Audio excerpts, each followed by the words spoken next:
Here it is. Hello, everybody. Welcome to our show tonight. Um, I'm glad everybody can be here. We hope we got the timing right with Mr. Capaldi's news that he was sharing today with Travis. So hopefully everybody was able to get from there to here. So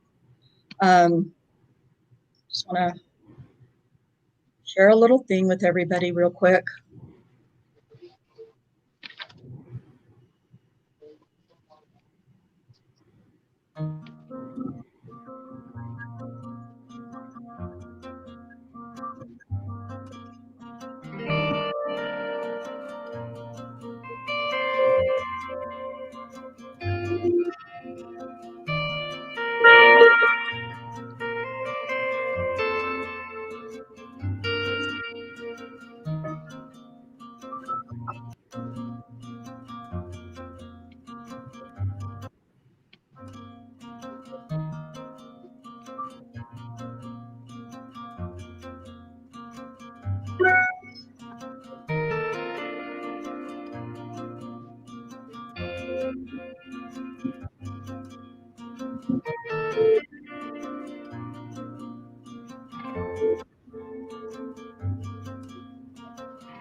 All right. That's just a little something I put together. Kind of wanted to tie it in a little bit with what we're going to talk about tonight. Um, I got a green screen, just my new little toy. I made this little backdrop thing and trying to figure out where I'm supposed to sit so that everything shows the right way. So, but you're not going to have to look at that all night. So, as you all are aware, we are talking tonight about hashtags number 6, 7, and 8. Um, the good thing or the nice thing, however you want to call it, about those hashtags is they all kind of really kind of tie together. Um, they talk a lot about Elaine Taylor, the deleted emails. Those of you who may be familiar with the case probably know about or have heard about something about deleted emails. Uh, Turns out it was a super big deal. Kind of like kind of like the evidence, the biological evidence in Stephen Avery's case, where the bones or not the bones or whatever you want to call it, whoever you are, um,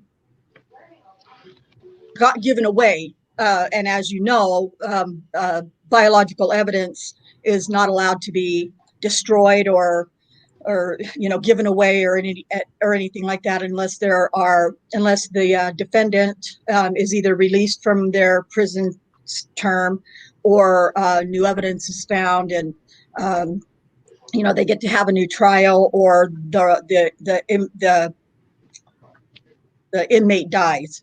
So not now the emails obviously aren't they're not biological evidence. However, they were instructed to hang on to those emails until all aspects of this case were completed, and such as post-conviction hearings or possibility of a new trial or evidentiary. For any reasons, there was not supposed to be they weren't supposed to have gotten rid of those emails because Elaine Taylor was the crime lab analyst who looked at the DNA, what little bit of DNA there was involved in this case. And so undoubtedly there are emails regarding that DNA and that kind of stuff. So what we are going to talk about first is the hashtag number 6. And let me read that.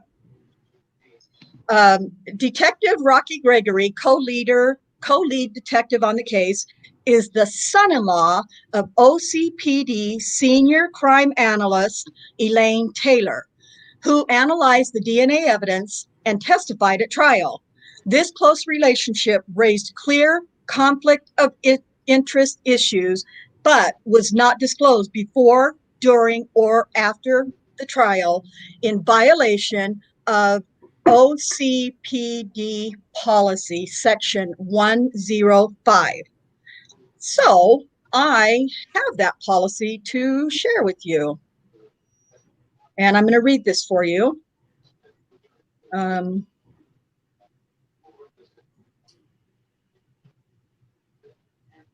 Still playing with the whole screen share thing.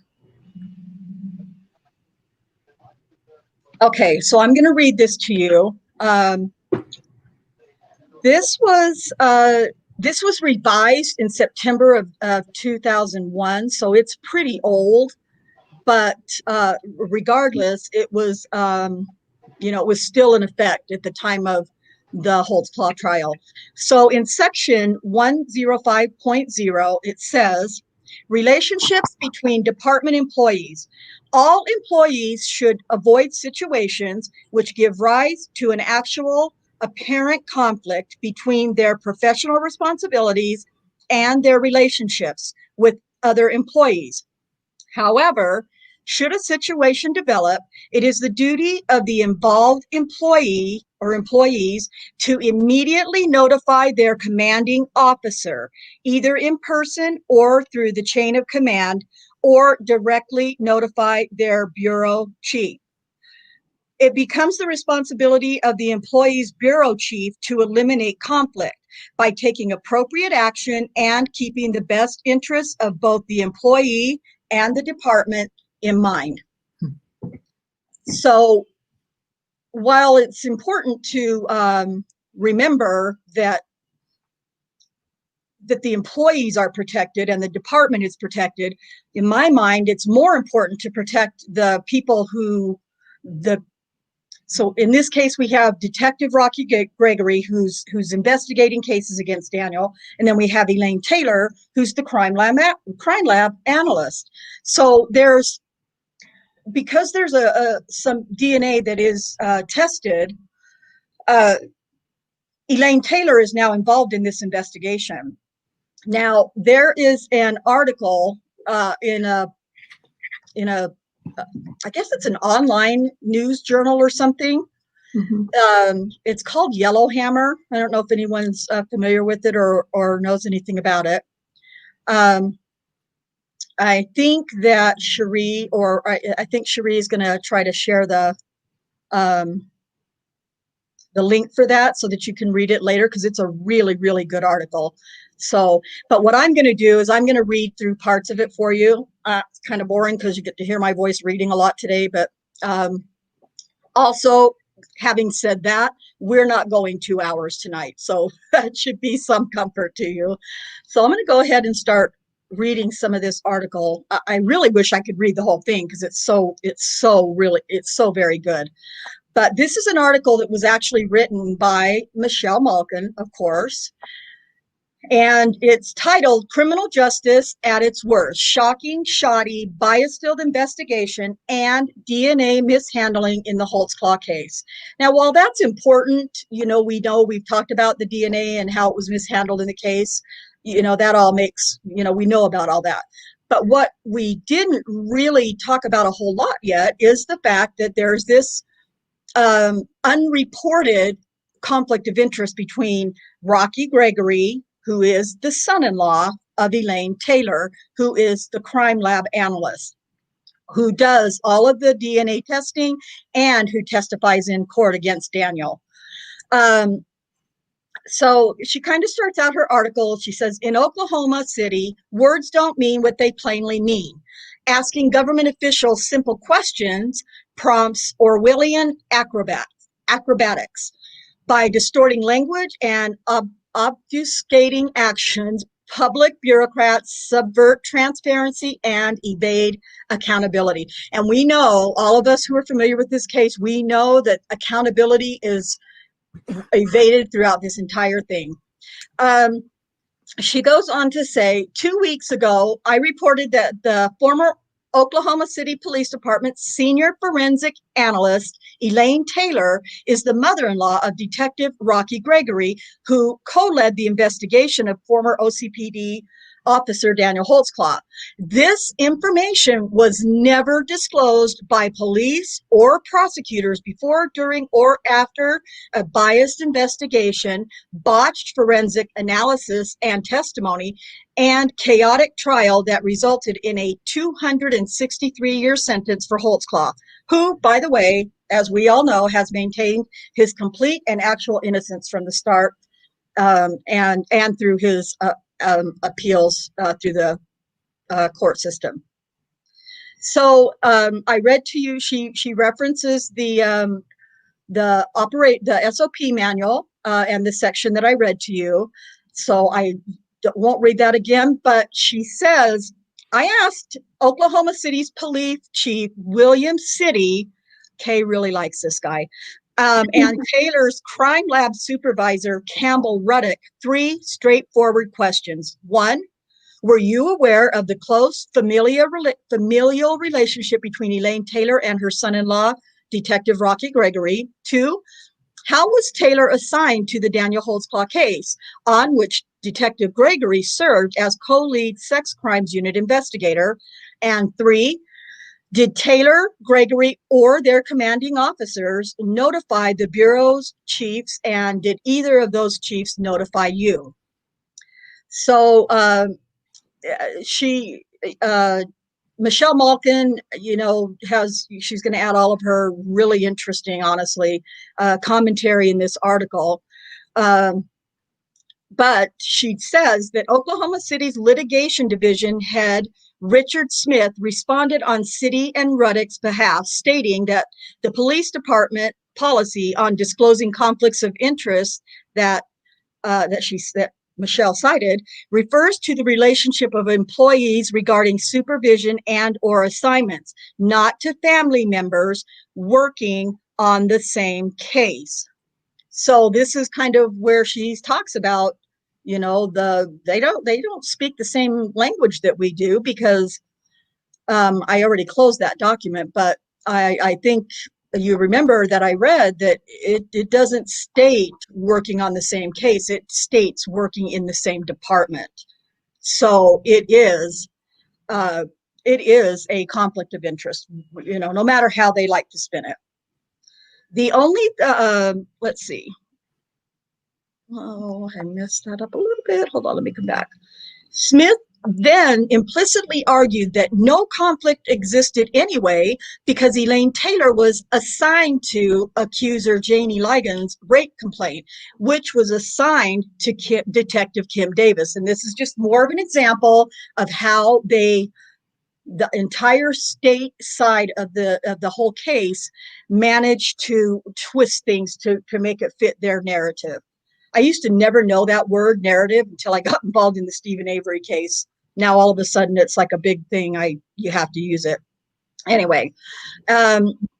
So yeah, it's some more twisting. Well, we assigned Elaine Taylor to Janie Ligon's case, and that case was assigned to Kim Davis. So it's not the same. It's not a conflict of interest. But then he finally glibly asserted, according to Michelle Malkin, the forensic lab did not have a Holtzclaw case. Now, I'm not sure exactly what that meant, how to break that down. Kay, do you have an idea what is meant by that? The lab, I think, well, actually, that seems like it. No, I can't really clear that up Okay. for sure. This is what I think. I think it means that when things are assigned to the lab, they're assigned with a number, maybe, or the accuser's name. But I seem to remember seeing maybe on a report somewhere, I can't remember, that his name was on, like on the case, instead of it being the victim or accuser's name. But no, I'll check into that. I mean, I didn't catch that when I read that article. I mean, sorry, I didn't mean to throw that at you, but because I don't think I caught either. That's why I'm like, wait a minute, I'm not sure I read, caught on to that before when I've read this. I've read it 2 or 3 times, but I didn't catch that either. So I just thought, well, maybe, but that makes sense. Makes complete sense what you're saying. But I also do believe, and it's been a while since I've read the police reports and different things, but I'm pretty sure that it says Daniel Holtzclaw in the police reports. Well, so I mean, Smith is the city attorney making that comment. So maybe he knows that's the way it's. I don't know. I know. Well, they just talking. I'm sure that's what in tongues, don't they? Yeah, I'm sure that's what he told Michelle. So. Right. I think a lot of these guys, when they first encountered Michelle Malkin, I think they didn't really take her very seriously. Honestly, that's just my opinion. Well, they didn't know who she was. Right. And they certainly, I mean, or they would have never. Right. They would have never agreed to that interview. Yeah. Do they have Google on their computers? Who? I don't know. I don't. Anyone even if they did, I think Kim Davis didn't know how to use it anyway, right? Oh, anyway. Yeah, but I bet she wasn't responsible for getting that interview cleared. I think they wanted the detectives to be interviewed, so we can just go right off the rails immediately right here. Right. And I thought I read that too, that they actually encouraged them to do some of these interviews, like with 2020, what the dash cam didn't show, and these other things. But like you said, they didn't know who Michelle Malkin was. Well, see, I think Michelle's was the first one, because it was really hard to get anyone to do a positive case about Daniel, to really even look at it. One of the Team Daniel members, Deb Ruthenberg, she was the one, I believe, who was responsible for reaching out to Michelle. And a lot of the team members had been writing, as you know, I mean, as every wrongfully convicted person, their supporters do, write to everyone, hoping that someone will just do what Daniel always says he wants. Just, look at the facts of my case and you decide. So, yeah, I think she was the first. Okay. Can you get us Yeah. back on the road? What's that? Can you get us back on the road? Yes, back on track. Sorry. No, from me. No, you're fine. So Michelle Malkin in the article, she kind of breaks it down. The Oklahoma City litigation head's flimsy rhetorical walls of obstruction, because that's exactly what it is. One, forensic analyst Elaine Taylor's son-in-law, Detective Rocky Gregory, interrogated Holtzclaw with Detective Davis on June 18, 2014, just 14 hours after Holtzclaw pulled over Janie Liggins at the end of shift traffic stop. Two, forensic analyst Elaine Taylor's son-in-law, Detective Rocky Gregory, mishandled and potentially contaminated the evidence bag used to store Holtzclaw's uniform pants. The linchpin forensic evidence examined and tested by his mother-in-law. So, I mean, there's just no way around it. They screwed the pooch. They did stuff wrong, and they know they did, but they have to try to twist everything to fit the way they need it to fit. I wonder what his mother-in-law thinks about the way he collected that evidence. I don't know. That's interesting, though. I had never thought of that. I'd love to hear the answer to that. Yeah, I was going to say she probably told him, "Hey, look, if we want to really screw up this case," but she didn't know what was going on at that point. But anyway, yeah. So that's it. That's funny. Yeah, That's I think she just doesn't. We could leave it at she doesn't know. She doesn't know. She just right. doesn't know. She doesn't really know much at all. About science, that is. Right. About what she testified to in court at Daniel's trial. Yeah. So we've all seen the video many times of Rocky Gregory handling the paper bag with no gloves and setting it on the floor and just allowing Daniel to just toss his pants and his belt in there and putting his hand in there. No problem. This is just how we handle evidence every day in every case, kind of thing. So we've all seen that. But so there's a whole other topic of how that evidence was possibly and most likely contaminated. But we're going to go ahead and go through to listen and see what Elaine Taylor did to compound her son-in-law's mishandling of that bag. Forensic analyst Elaine Taylor compounded her son-in-law's mishandling of the evidence bag by failing to collect and substrate control samples. Did I say that right? Substrate control samples from either the uniform pants or the belt. Moreover, Taylor incorrectly testified at trial that no male DNA was found on the insides areas of the fly of Holtzclaw's uniform pants, contrary to what her bench notes revealed. So if you're going to lie in one spot, you kind of need to lie in all the spots, because it's going to come back to you. Now, I take umbrage with the where it says that Taylor incorrectly testified at trial. Because I don't feel, to me, incorrect means that, I made a mistake. I misstated that incorrectly. But I don't believe that she incorrectly testified. I believe she intentionally testified incorrectly at the trial, that there was no DNA, male DNA found on the pants.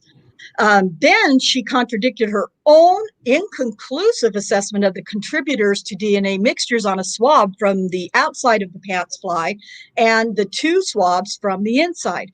That it bolstered the assistant DA, Galen Giggers' false assertion that female accuser Adara Gardner's DNA could only have arrived on the pants through transfer of vaginal secretions, and we know that's a lie.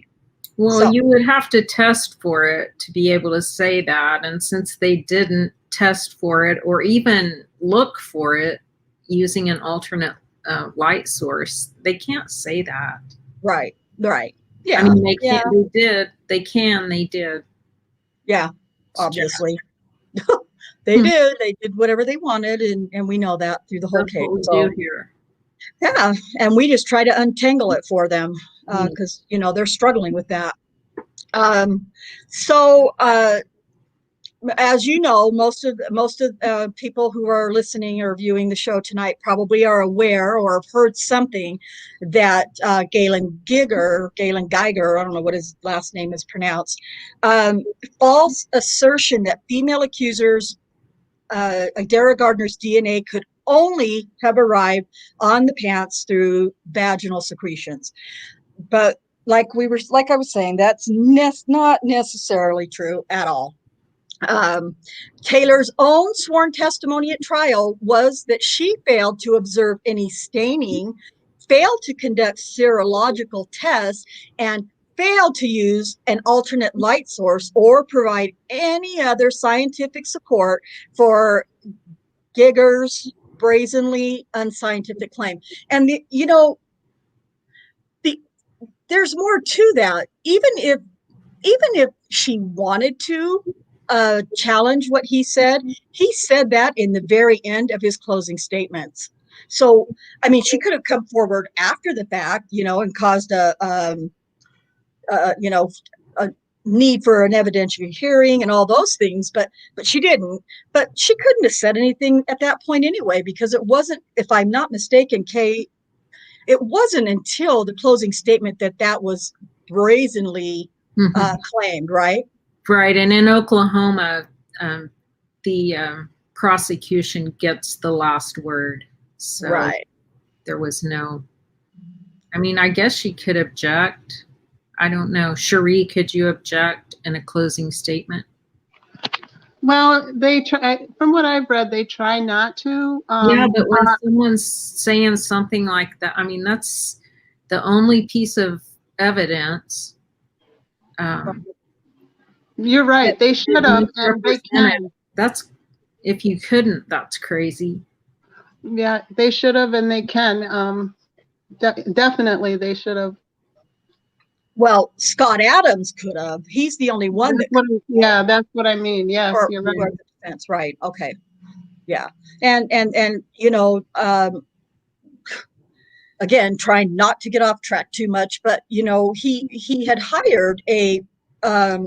Didn't they hire somebody for DNA testing for the defense anyway, and didn't use him? He just used that person's report. Okay. Which, I mean, I don't know. The guy was there in the courtroom, to my understanding. I wasn't in the courtroom. But to my understanding, the DNA guy was there, but he just used his report. Do you know if he read it verbatim, or do we know that? I don't know. I haven't read that part. Okay. All right. So anyway, again, I digress. That's going to be my new catchphrase. I digress. So at any rate, nothing was said. And we know for a fact at least one of the jurors, after the trial and sentencing, I believe after sentencing, stated in an interview for the television, the local news stations there, that the evidence was, the DNA evidence was pretty boring. And maybe this is between the two guys that did interviews, but it was stated that the DNA evidence was, that part of the trial was so boring and it was really hard to focus and pay attention to it. I get that, but for the thing about that is so disturbing is that if it wasn't the same juror, it was the other one, said, we were pretty much, hadn't made a decision yet or something. I shouldn't say, because I don't know exact words, but basically they had, once they heard that DNA statement at the end in Giger's closing arguments, then they were like, oh, okay, well, it came from the young girl's vagina wall. So there you go. He's guilty. Boom. Yeah, 63 years, you know. The juror said, I don't know. They told us that it came from the fluid from the vaginal walls, and so I don't know. DNA people are pretty boring anyway. Yeah, there you go. Yeah, I was mixing them all up into two different people, and it really was just one. You guys really should appreciate Kay, because she knows, she's got a really good handle on all the like quotes and everything from this case in a lot of ways. So thank you, Kay. So that was stated at the end, and just a reminder for those of you who aren't aware, that was not DNA from the victim's vaginal walls. It was not vaginal secretions from her vaginal wall. It was epithelial skin cells. Yeah, according to the 6 scientists that did the DNA report, they said it's more consistent with skin cells touch DNA.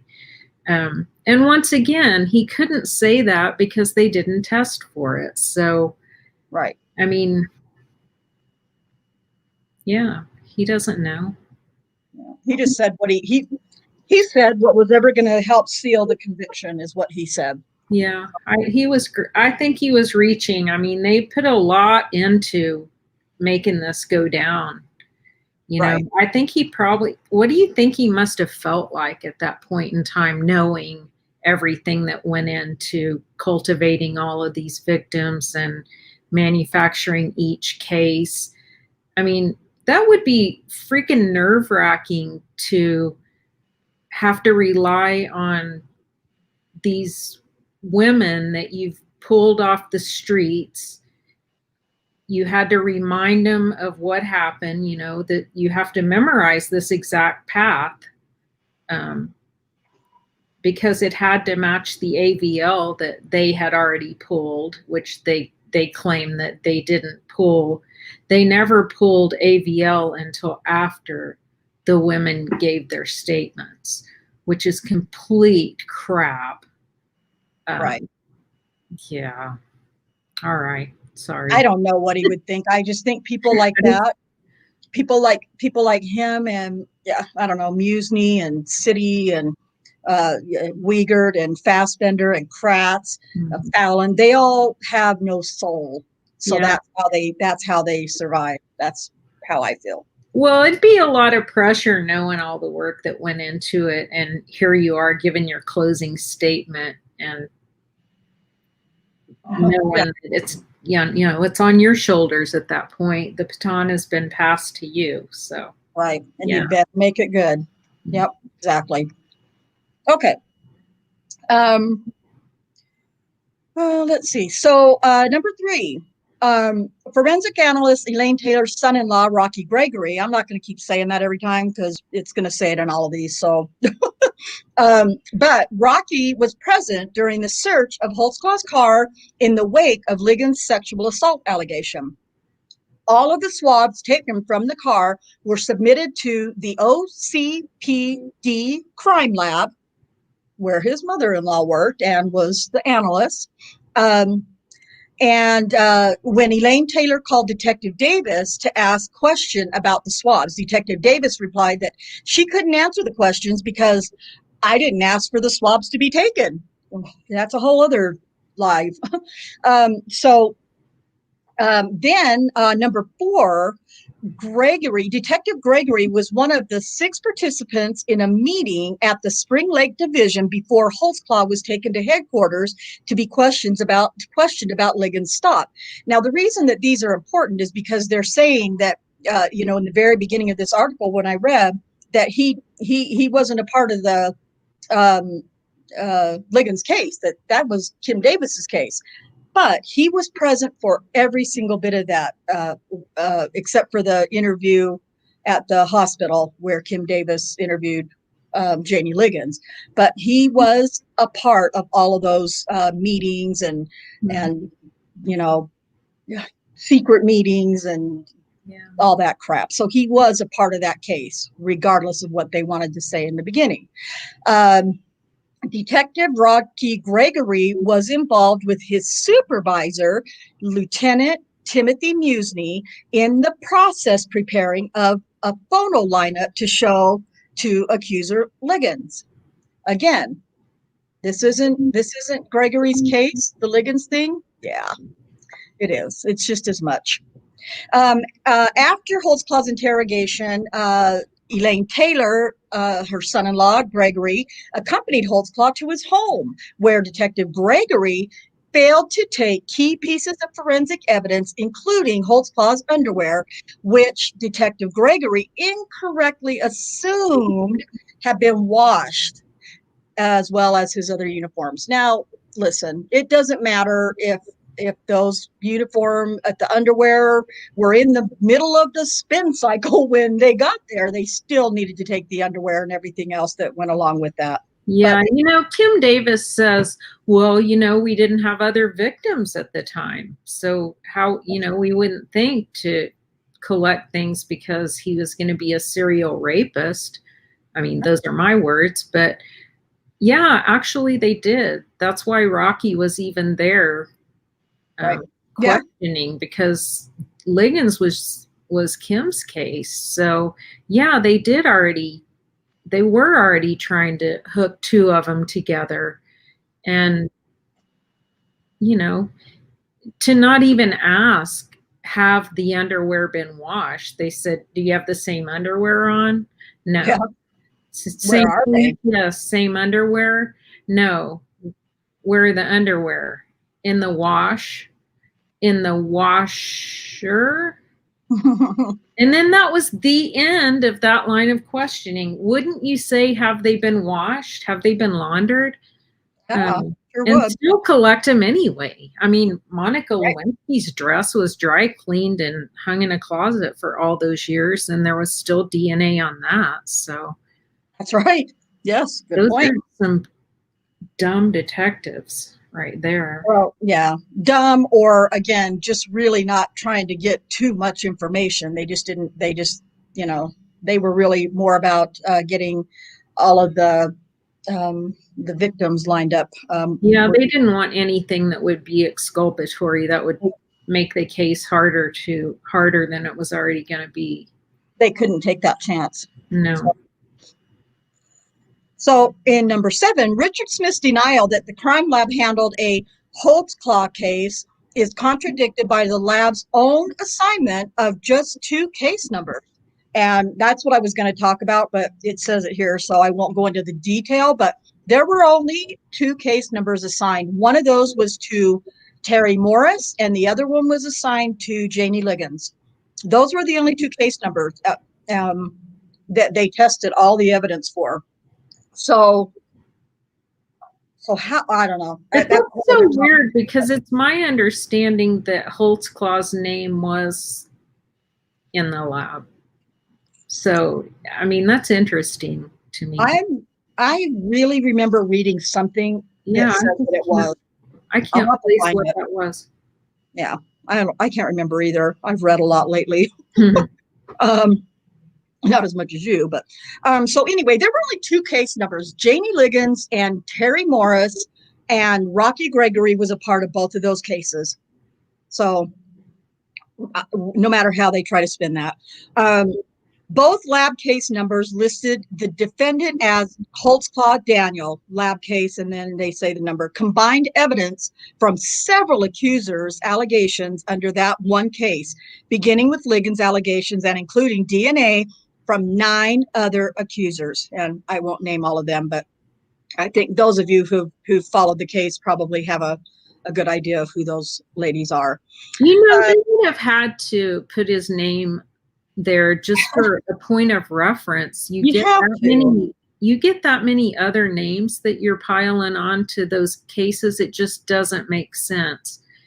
I mean, it would be interesting to see how they handled that with other serial rape cases, assuming, I'm sure there are some, or other serial cases of any kind. Right, Yeah. right. Yeah, no, I know it just doesn't, doesn't make any sense. Excuse me. In number 8, Detective Gregory was one of 12 OCPD office officials who executed a search warrant at, I'm not going to say the address, but I mean, it's public knowledge, but for accuser Rosetta Great. And I encouraged everybody last weekend to watch those 2 episodes, 19 and 20 of Brian Bates' podcast, because the Rosetta Great case is out of this world. But that was the only other place where they actually executed this big search warrant to get DNA evidence. And I don't know if you guys remember or not, but they didn't have any DNA evidence when they came away that belonged to Daniel Holtzclaw or indicated that Daniel Holtzclaw was even there in the house. So as excited as Rosetta Great was to, you guys, this is going to be good evidence. Come on, listen, pay attention, focus. It's there was no DNA from Daniel left there.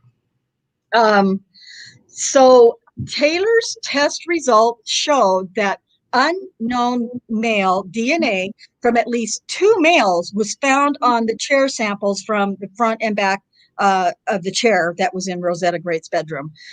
Unknown, though. It wasn't Daniel's. They just don't know whose it was. And I don't know if she did bother to test it or not. It seems like she should, run it through CODIS, or, did it belong to an investigator that was on the scene? We don't know. So that's a puzzle we'll live Probably in. the guy who lived in the house. That's what I was Who going to moved the chair up there. Billy Carter, right? Mm-hmm. Yeah, most likely his.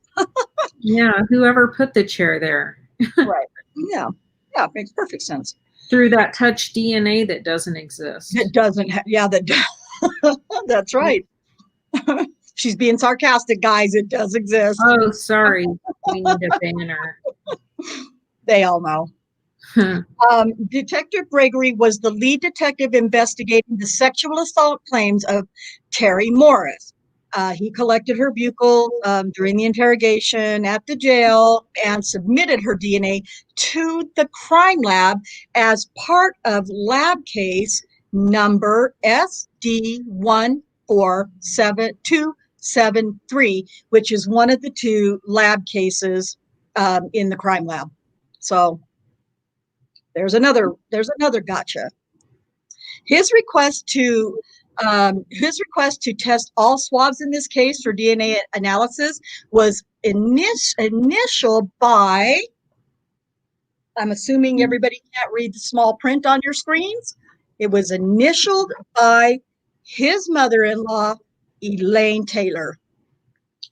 So, I mean, unless those were just like coincidental happenstances, but I don't know anybody in law enforcement who will say that they believe in coincidence. So I'm not very inclined to believe it either.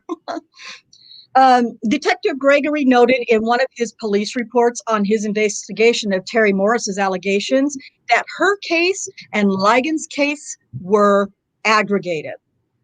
And what he means is that reference to all DNA involved in both cases for Morris and Ligon's, they will be worked under, and then he lists one of those 2 case numbers, since they're related. For further information, see the serology reports or detective supplementals thereafter, and you don't want to mess with those because they're almost impossible to read. He's not very well educated when it comes to writing. That's just my opinion again. In other words, Detective Gregory and Detective Davis, supervised by Lieutenant Musney, consolidated the forensic evidence in the Morris and Ligon's case numbers, and they were both related to Holtzclaw. So this is just all these things are just trying to make sure that people understand that there was a connection between Elaine Taylor, the Crime Lab Analyst, and Rocky Gregory, one of the co-lead detectives on the case. So there is definitely a relationship in professionally speaking, but also in, I mean, it's undeniable that she slipped away. Are you back, Cherie? It's undeniable that Rocky Gregory is her son-in-law, but you know, it's you know, you could argue, I guess, otherwise that, you know, it wasn't, and that's what Smith tried to do, was argue that, well, you know, they weren't, she was doing a different case than what he was. No, it was the same doggone case numbers. You know, and whatever, but so then try to believe that they never talked to each other. You know? Right. I mean, of course you would talk about a high profile case when you had the chance. It's all you're doing. So Yeah, right. You know, and I mean, I don't know how close they lived in proximity, but I think in one of my outline notes, let me see what I wrote. I think I was trying to be funny. Let's see. No, maybe not. Oh, and this was, I had made this comment down on number 8, hashtag number 8, but I had made a comment that, you know, even if they had no contact whatsoever, like physically or verbally, professionally on the case when they were working, there's just, I don't believe, like Kay was saying, I don't believe, there's nothing that can make me believe that they did not discuss this case when they were, you know, sitting down and having, you know, a barbecue in the summertime and having their tall glass of iced tea, just kind of shooting the breeze.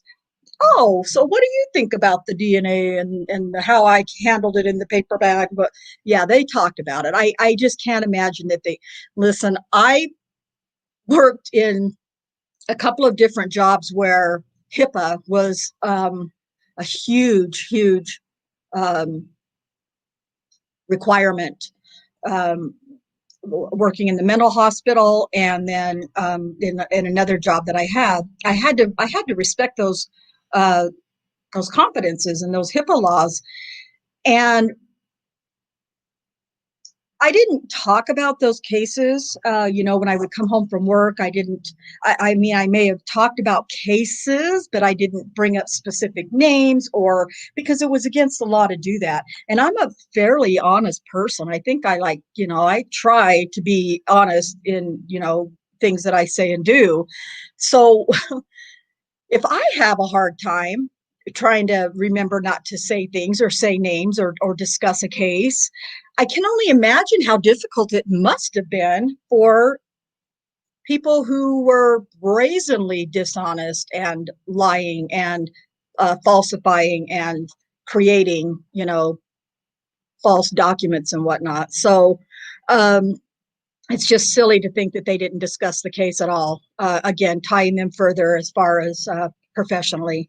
Um, so in some, Michelle Malkin says, Detective Gregory was actively and intimately involved in the Holtzclaw investigation from day one, including participating in a strategic meeting with higher-ups before Holtzclaw's interrogation, conducting the interrogation with Detective Davis, overseeing the search of Holtzclaw's vehicle, and participating in the formulation of a photo lineup for accuser Liggins, which Detective Davis, she cut that out. Nope, we're not doing that anymore. So it didn't, while it didn't actually happen after the Terry Morris debacle, you know, he was involved in that. So um, he personally collected and directly submitted evidence in the Holtzclaw case to his mother-in-law.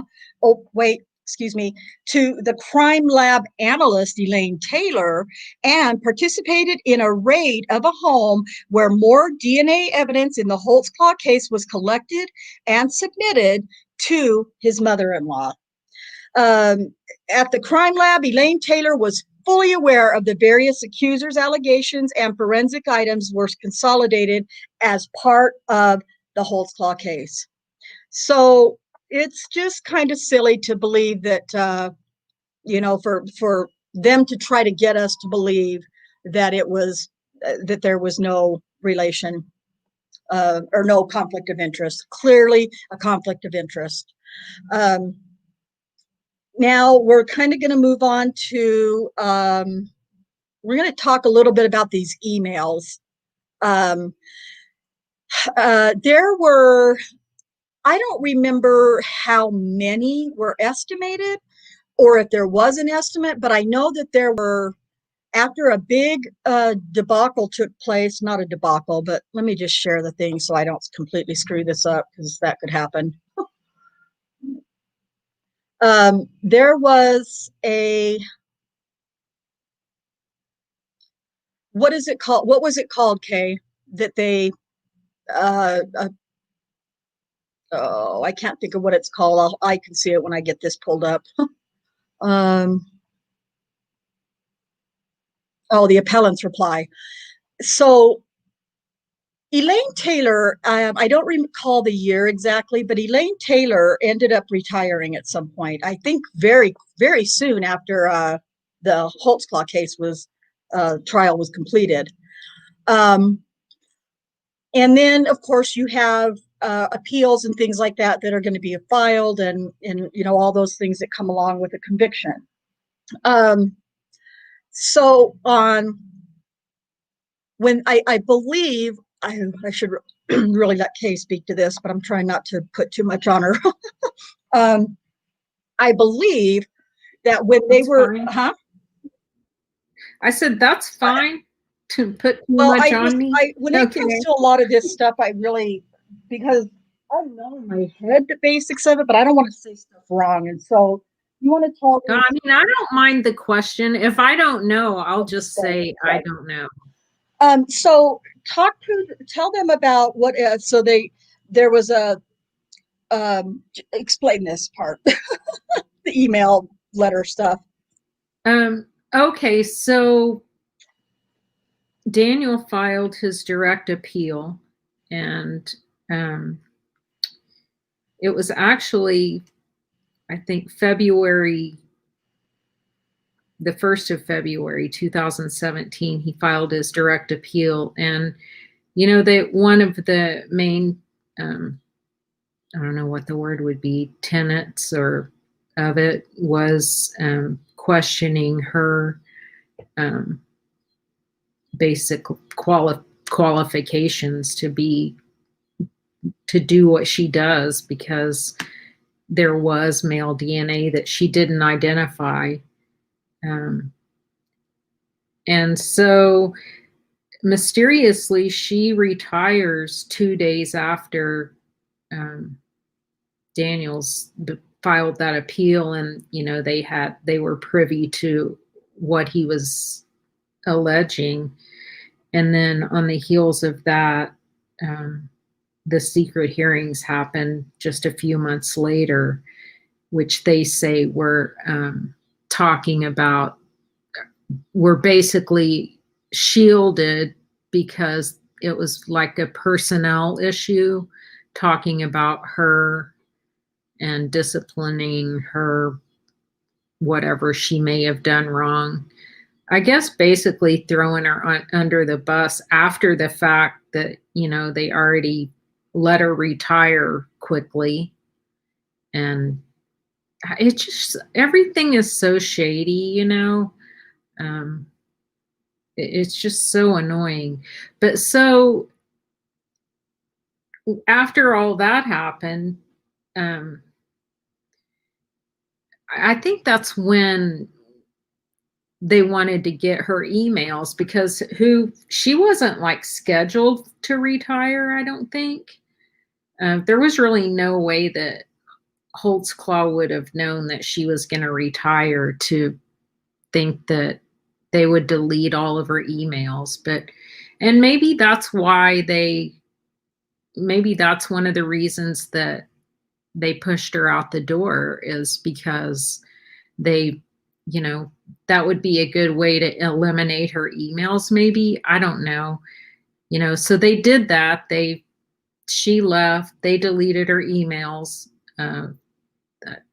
Holtzclaw tried to get her emails, trying to find a communication between her and Rocky, really. because they didn't know at trial that they were related. So they weren't looking down all the roads that they would have been looking down. So, I mean, back and forth, really. Yeah, you guys can read this as she's scrolling, or I'll be quiet and she can read it. But they end up ordering, that they need to recover the emails. And they didn't recover them all. I think in this document, I think I saw a letter at the end, when you get to the end of that kind of tells how many emails were unrecoverable.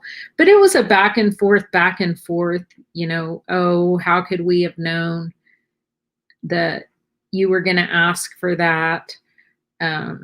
So it took a long time and several court actions back and forth before the police department did say, oh yeah, because they were saying in the first letter, Richard Smith was saying in the first letter that, they're absolutely unrecoverable or something to that effect. And then mysteriously they do end up recovering what they wanted to share.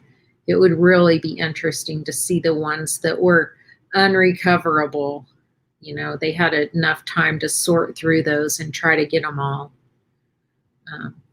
So yeah, that's that. This document is, I'm thinking that this is the final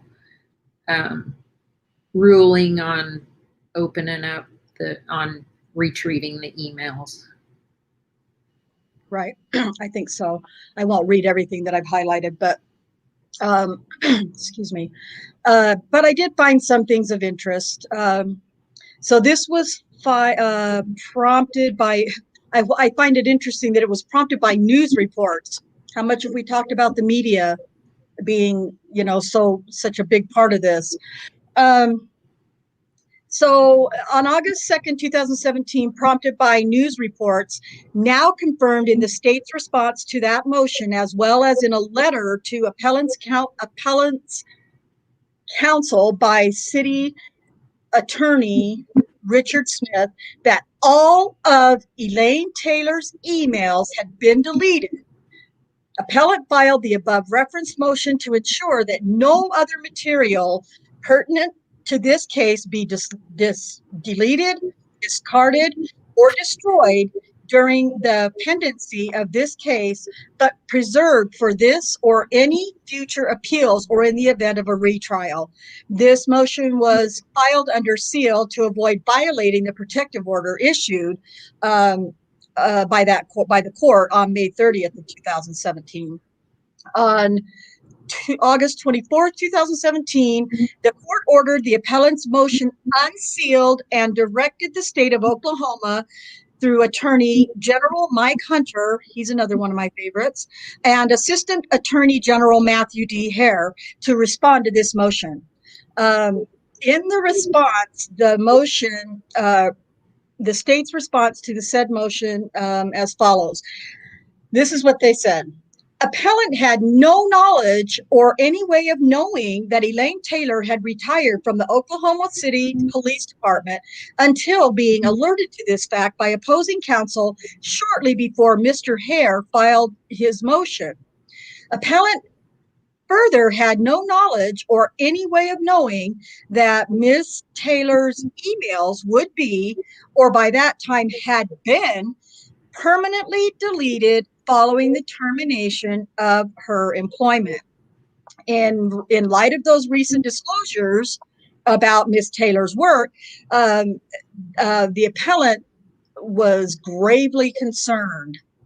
At the time of the filing of the motion, appellant's counsel had no knowledge about what evidence or information was adduced, I don't know that word, at the secret ex parte hearing held in the secret meetings that we've all talked about.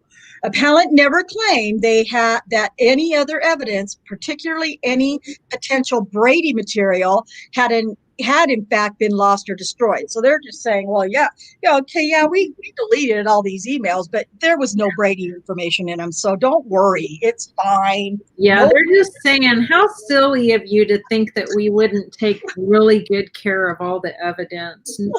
Yeah. How dare you say that we would ever do anything shady? That's what they're saying. Exactly what it's saying. Yep.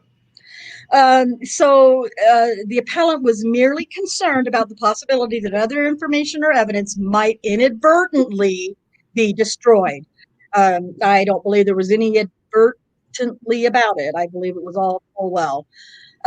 So I'm going to go ahead and get to the letter because it's kind of Kay kind of talked about it with me the other day.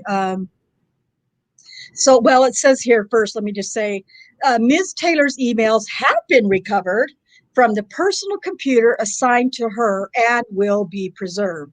But let's go to this letter by what's his face, Smith,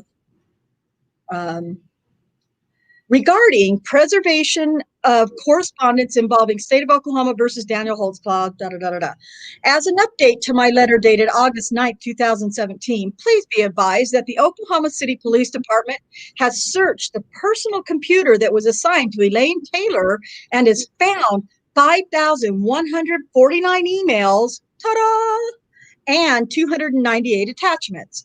There are over 1,500 of these emails that are read or unread receipts dating back to January of 2011. There are emails from March 2016 through February 2017 when Ms. Taylor retired. All such emails will be preserved. So not even all of those emails pertain to Holtzclaw's case. But they went back to 2011 and they got everything they could. And so quit your whining, Holtzclaw, because we got you some emails and we've gone through all of them to make sure that none of them are I can't talk anymore. Exculpatory. So anyway, it's more condescending kind of BS like what we get from Gahn and Fallon and Kratz and Wiegert and Fassbender and all Sherry Cole, all those clowns. So it's just really insulting and irritating. But that's, you got to do what you got to do, I guess. Man, I'd love to see something knock the smug out of all those people. That'd be so fun to watch. It's going to happen one day. It will. I believe it will. I forgot about this link that I wanted to share too. I'm going to go ahead and copy and paste that. Hey, this is a good time while you're getting that up to give a disclaimer to my response to you saying that Bill City, I really like Bill City. And I did the finger gun. To be clear, I was finger gunning you, not Bill City. I don't need a probable cause document drafted up with this YouTube video as evidence. He wanted to threaten his life. So there you have it. There's that disclaimer. I'm really glad you clarified that. That's good. Good for you. Good job. I didn't even know. I'll have to watch it on replay.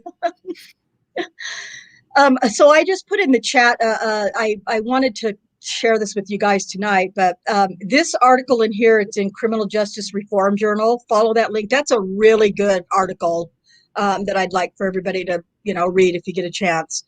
But what I'm going to do now is not the whole thing, but I'm going to, Cherie, are you here? You're here.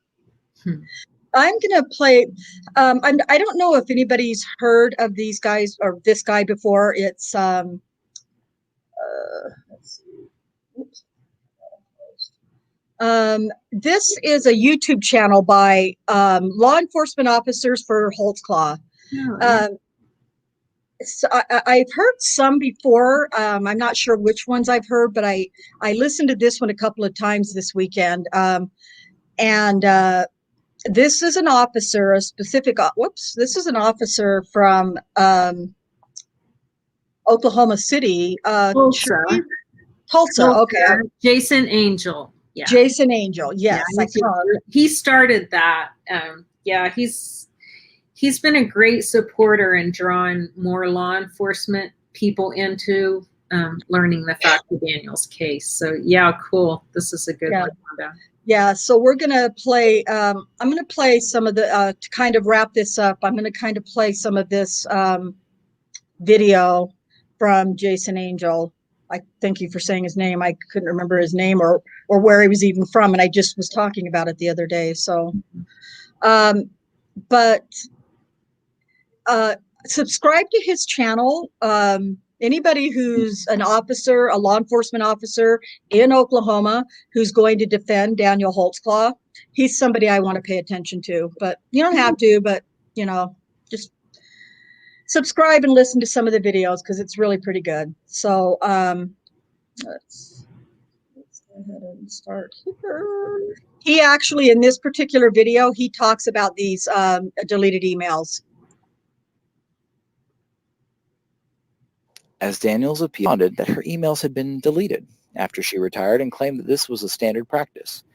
It may be a standard practice for politicians to destroy evidence, so they may be telling the truth from their perspective. But ethically, as a practice to destroy public records, especially those applicable to an ongoing case, I sincerely question the validity of the claim that they just delete people's emails when they leave. I cannot imagine where this would be considered acceptable anywhere in the public square. After some media outlets pressured the city, about 4,000 emails were recovered, but thousands more are still outstanding. And the city says it will not make them available because they are personnel records. The real reason they may be protecting those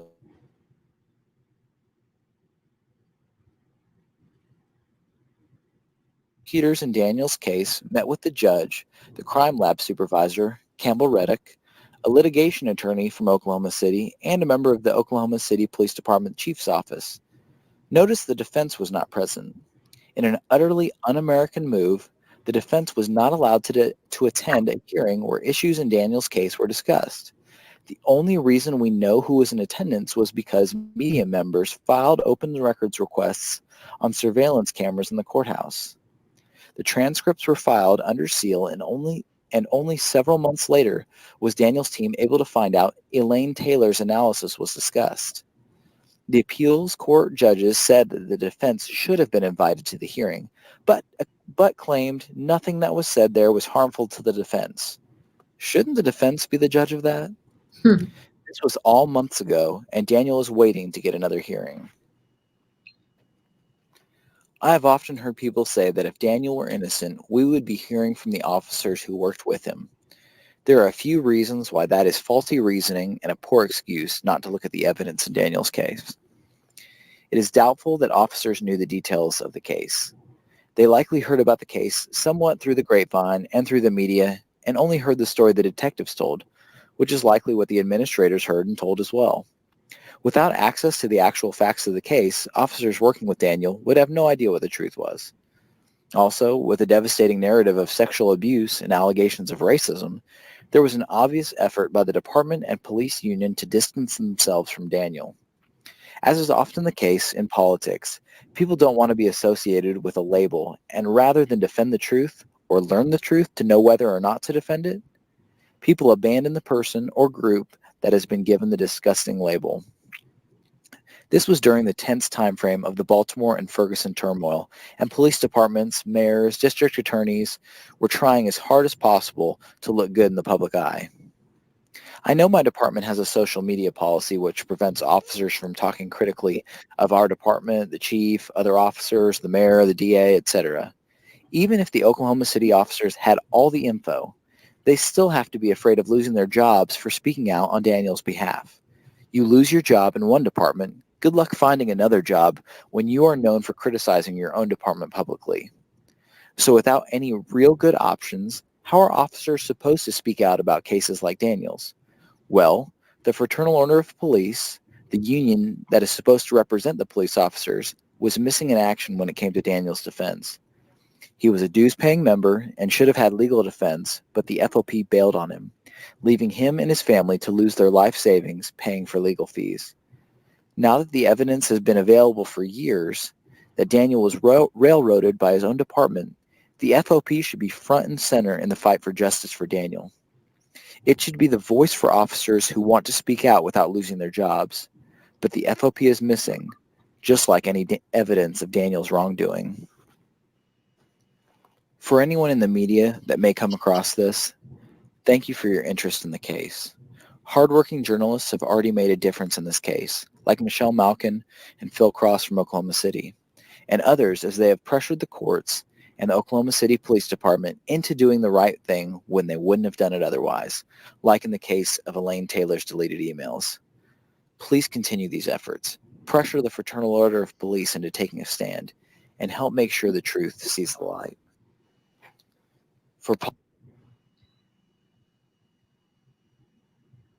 Okay, so we are just barely over an hour. So proud right now. So I don't know. I don't know if any of you in the chat, if you're in the chat, if you've heard any of those YouTubes before from Jason Angel, right? Mm-hmm. Thank you for reminding me. I've heard the name, but I guess I just hadn't paid attention to that. That's who it was. So, but definitely listen to some of the YouTubes that he does for Daniel's case. He's a law enforcement officer, so duh. But we don't hear very much support for Daniel from law enforcement at all. So the fact that Jason Angel, who lives, how far is Tulsa from Oklahoma City? It's about 90 minutes. Oh, from Oklahoma City? I bet it's about 2 hours from Oklahoma City. Okay. So, that's a pretty big deal to, no matter how small or how big your population is, it's a pretty big deal when you get law enforcement officer. I would imagine there's others, but not any others that I'm aware of who are speaking out in support of Daniel. Mm-hmm. So, there are from around the country. John Palucci is a retired detective in New York City. Okay. I think detective is his title. I may have that wrong, but there are several that just from around the country that have read about the case and are appalled. So, and there are many within the state too. And Jason Angel has really shown the case to a lot of people. So definitely a lot more support than he had back then, just like Jason said, when, what were people to do, really? Do you have a sense, or do you know if there's been any, what's it called? Like if other law enforcement officers have maybe kind of joined forces with Jason Angel, or, I mean, I would imagine it's a scary thing to do. It's a pretty big thing to take that leap to support Daniel if you're a law enforcement officer, but I've seen like Palucci did a video kind of, it's really interesting and it's short, kind of body language on the on the 2-hour interview. He just did one little section of it, but it's interesting because when you look up body language on YouTube about Daniel, you come up with some really nut job people talking about, pointing out how he's guilty because of saying whatnot all the time. And, just crazy what they see. What they call as guilt. It's so interesting that someone without a background or a degree and that sort of thing. Hmm. I mean, I guess people get on YouTube and say all kinds of things that they have Whatever no they clue want. about, but sure. Okay. Yeah, Because there is a lot more support now. that's good, because that I think that would be such a big thing for Daniel to have. I'm sure he's grateful for the supporters that he has, us who are what do we call lay people. Mhm. But to have support from law enforcement officers is probably a pretty big deal to him, I would imagine. So Yeah, I know it does make him feel good. I recently saw, and I'll have to try to find it, a guy that was a police officer, and I think in Oklahoma. But he just did a video in his car talking about how screwed up he thought the case was, and just, kind of how outraged he was. I'd like to see that. So, yeah. Get your hands on it. What's that, Sheree? Did the Fraternal Order of Police ever give a statement as to why they didn't help him?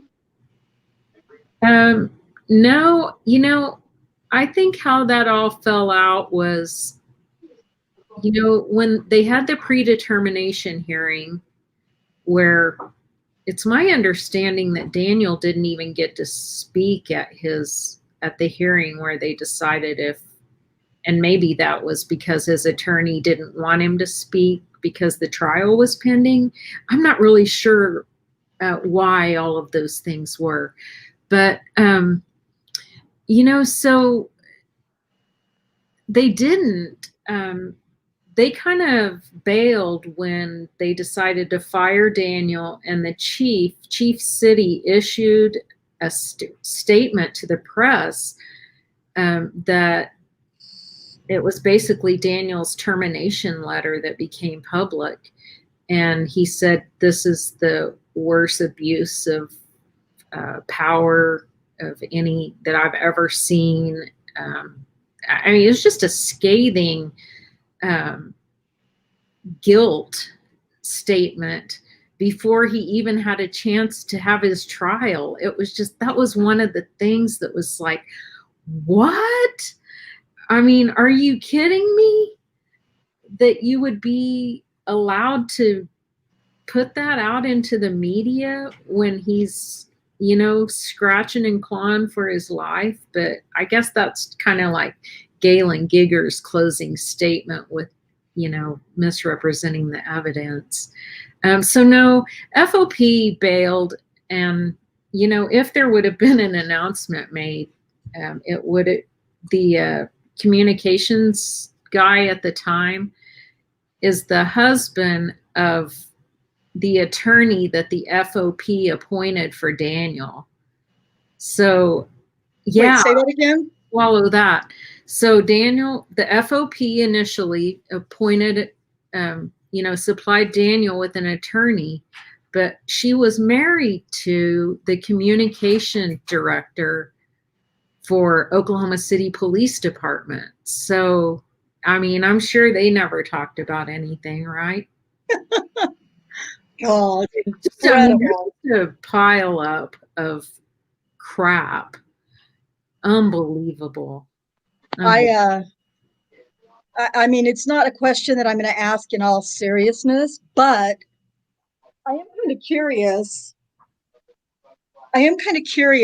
For most of us, I think that the Stephen and Brendan case was probably our first really big case that we really got involved with as far as wrongful convictions. And the more I learn about Daniel's case, the more, notwithstanding the fact that a young man was put in prison for the rest of his life for a crime he didn't commit. I mean, that doesn't need to be said. But as much as my heart breaks for Brendan, every day when I think about Brendan and Stephen, every day I think about Brendan and my heart just breaks. And for Stephen, because he's going through this again. But I can't help and please, Avery Dassey supporters, I'm also an Avery Dassey supporter. Please don't like abandon me for saying this, but in many cases, I feel like Daniel's case is almost worse. Well, I mean, I don't know. I guess life is life. I guess it's relative, right? I mean, he kind of went through 13 trials or what. I think it's only worse in the amount of shit they piled on top of him that he has to, that's who he is now. Right. They changed who he is with that. What they piled on top of Brendan, a child, that's, even if and when he comes home, some people are always going to see him as that. And so I guess in that sense, I understand what you're saying.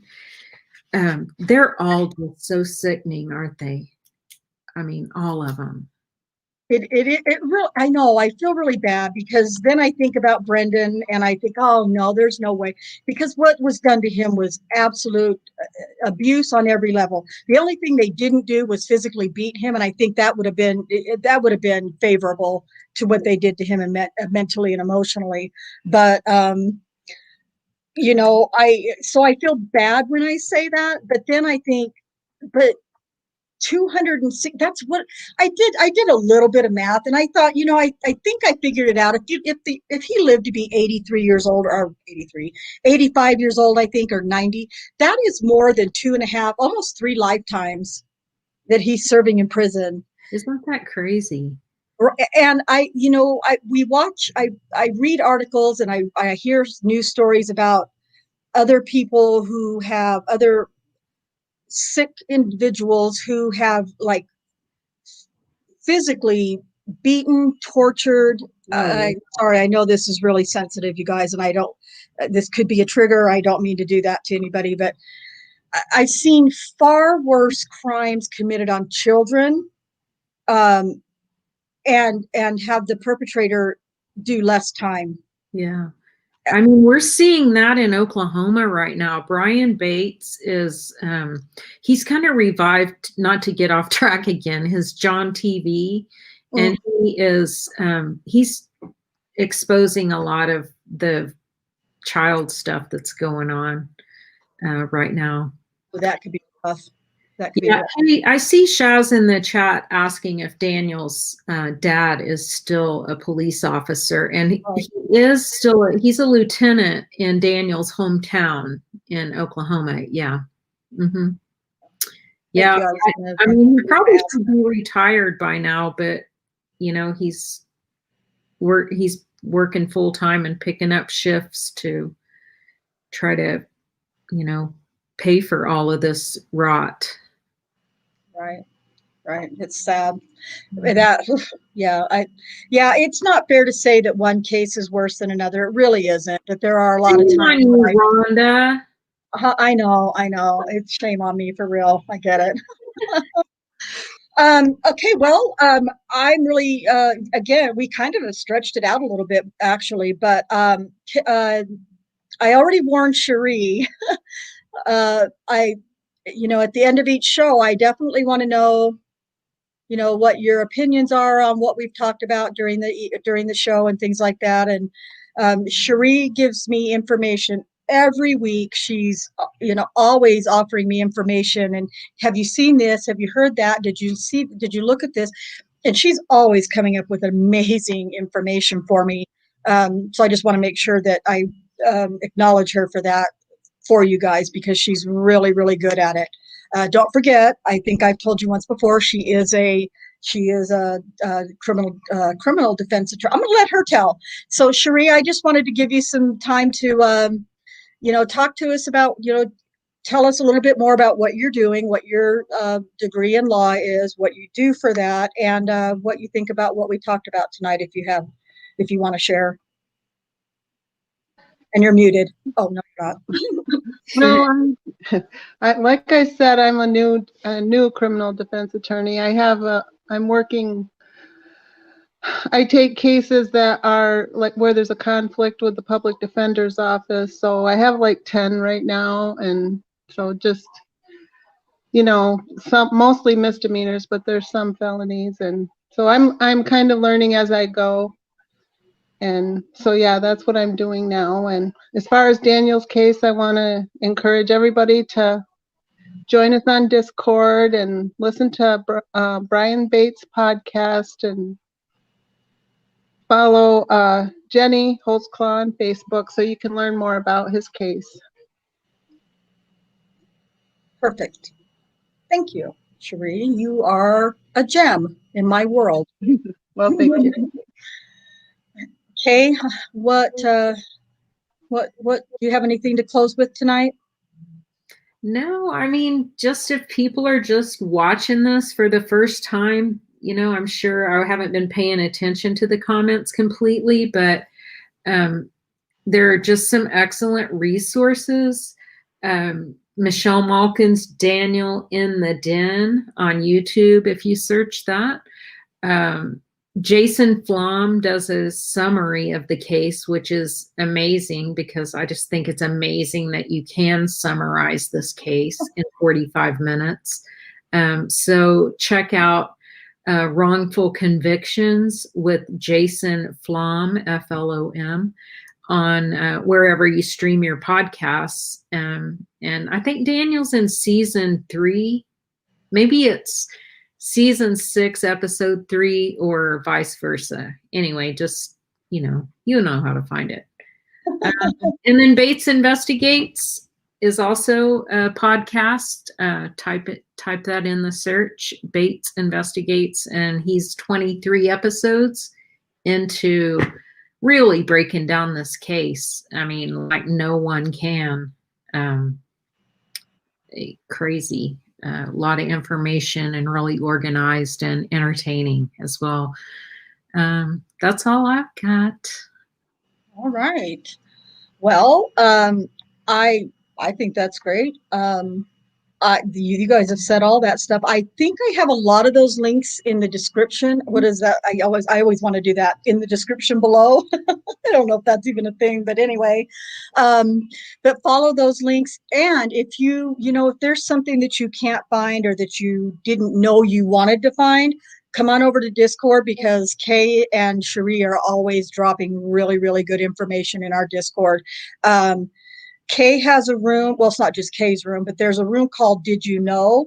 And I fixed it. I found out this weekend that not everybody was able to access that room or see it or make comments or anything. So I think I fixed that. But if there is a problem that you're having in any of the rooms in Discord, please don't hesitate to message us and let us know. That's another program I'm still trying to learn and figure out. So, but yeah, just follow those links. I want to shout out to Shaz. Shaz has been really, really passionate in Discord this last week or so, just really expressing anger and frustration and sadness and all those emotions that we all have, and really, really putting in a lot of effort trying to learn as much about the case as possible. So we want to thank you, Shaz, for that, and everybody else who's joining us in Discord and watching our videos. We want to say thank you so much. Don't forget to subscribe if you haven't already. Like this video, and please feel free to share it all over wherever you can share stuff on social media. And until next Sunday, we'll see you guys later. Thanks for coming. Bye. Bye.